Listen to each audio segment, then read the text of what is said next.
Hi friends, welcome to కీర్తి వంటిల్లు.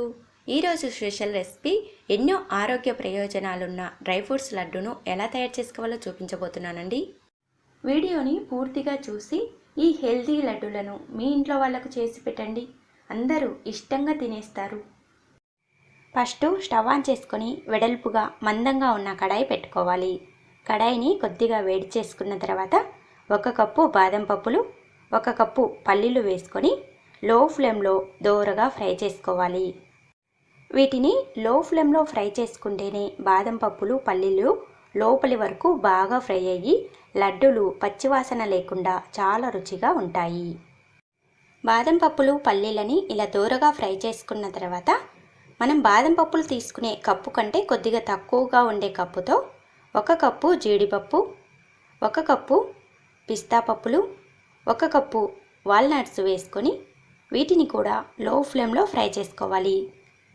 జీడిపప్పులు, పిస్తా పప్పులు, వాల్నట్స్ కొద్దిగా కలర్ మారేంత వరకు ఫ్రై చేసుకున్న తర్వాత వీటన్నిటిని ఒక ప్లేట్లోకి తీసుకొని పూర్తిగా చల్లారబెట్టుకోవాలి. ఈ డ్రై ఫ్రూట్స్ అన్నిటిని కూడా లో ఫ్లేమ్లో ఫ్రై చేసుకుంటేనే లడ్డూలు పచ్చివాసన లేకుండా చాలా రుచిగా ఎక్కువ రోజులు నిల్వ ఉంటాయి.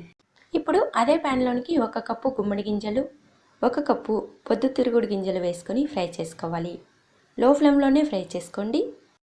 గుమ్మడి గింజలు, పొద్దుతిరుగుడు గింజలు కొద్దిగా చిటపటలాడేంత వరకు ఫ్రై చేసుకున్న తర్వాత 1 కప్పు తెల్లటి నువ్వులు వేసుకొని ఒక్కసారి కలుపుకొని స్టవ్ ఆఫ్ చేసుకోండి.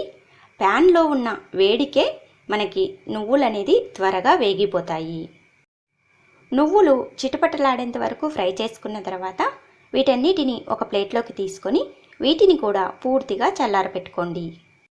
ఇప్పుడు ఒక పెద్దది మిక్సీ జార్ తీసుకొని మనం ముందుగా ఫ్రై చేసుకున్న బాదం పప్పులు, పల్లీలు, జీడిపప్పులు, పిస్తా పప్పులు, వాల్నట్స్ని వేసుకొని కొద్దిగా బరకగా ఉండేలా గ్రైండ్ చేసుకోవాలి. ఎక్కువ మెత్తగా గ్రైండ్ చేసుకోవద్దు. మధ్య మధ్యలో మనకి పప్పులు అనేది తగులుతూ ఉంటే లడ్డూలు టేస్టీగా ఉంటాయి. ఇలా కొద్దిగా బరకగా గ్రైండ్ చేసుకొని ఒక గిన్నెలోకి తీసుకోండి. ఇప్పుడు అదే మిక్సీ జార్లోనికి మనం రెండోసారి ఫ్రై చేసుకున్న గుమ్మడి గింజలు, పొద్దుతిరుగుడు గింజలు, నువ్వులను వేసుకొని వీటిని కూడా కొద్దిగా బరకగా ఉండేలా గ్రైండ్ చేసుకొని ఈ గిన్నెలోకి తీసుకోండి. మెత్తని పౌడర్లా చేసుకున్నా కూడా లడ్డూలు అనేది అంత టేస్టీగా ఉండవు. ఇలా కొద్దిగా పలుకులుగా చేసుకుంటేనే లడ్డూలు మనం తినేప్పుడు చాలా రుచిగా ఉంటాయి. ఇప్పుడు మనం ఫస్ట్ బాదం పప్పులను ఏ కప్పుతో తీసుకున్నామో అదే కప్పుతో 2 కప్పులు విత్తనాలు తీసేసిన ఖర్జూరంను తీసుకోవాలి. ఖర్జూరంని 2 కప్పులు నిండుగా తీసుకోండి. స్వీట్ కరెక్ట్గా సరిపోతుంది. వీటిలో విత్తనాలన్నీ తీసేసుకొని తీసుకోండి. ఇప్పుడు వీటన్నిటిని మిక్సీలో వేసుకొని మెత్తగా గ్రైండ్ చేసుకోవాలి. మిక్సీని మధ్య మధ్యలో ఆపుకుంటూ మెత్తని పేస్ట్లా చేసుకోవాలి. ఇప్పుడు స్టవ్ ఆన్ చేసుకొని మందంగా ఉన్న కడాయి స్టవ్ పై పెట్టుకొని స్టవ్ని లో ఫ్లేమ్లో పెట్టుకొని మనం ముందుగా గ్రైండ్ చేసి పెట్టుకున్న ఖర్జూర పేస్టుని ఈ కడాయిలోనికి వేసుకొని కొద్దిగా వేడి చేసుకోవాలి.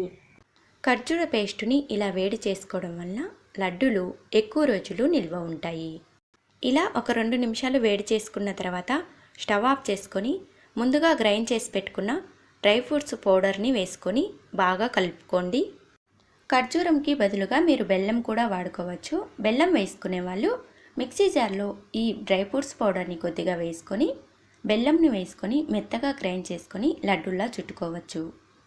ఇలా మొత్తం బాగా కలిసేలా కలుపుకోవాలండి. మనకు ఖర్జూర పేస్టులో ఈ డ్రై ఫ్రూట్స్ పౌడర్ అనేది బాగా కలసాలి. ఎన్నో ఆరోగ్య ప్రయోజనాలున్న లడ్డూలను ఇలా చేసి పిల్లలకు ఇవ్వండి. పిల్లలు హెల్తీగా బలంగా పెరుగుతారు. ఇలా మొత్తం బాగా కలుపుకొని చిన్న చిన్న లడ్డూలా చుట్టుకోవాలి. ఇలానే లడ్డూలన్నిటినీ చేసుకొని డబ్బాలో స్టోర్ చేసి పెట్టుకోండి. 15 రోజుల వరకు నిల్వ ఉంటాయి. హెల్తీగా టేస్టీగా ఉండే హై ప్రోటీన్ లడ్డూను ఎలా ప్రిపేర్ చేసుకోవాలో చూశారు కదా. ఈ రెసిపీ మీకు నచ్చితే లైక్ చేయండి, షేర్ చేయండి. ఇలాంటి కొత్త రెసిపీస్ కోసం కీర్తి వంటిల్లు ఛానల్ని సబ్స్క్రైబ్ చేయండి. Thank you for watching.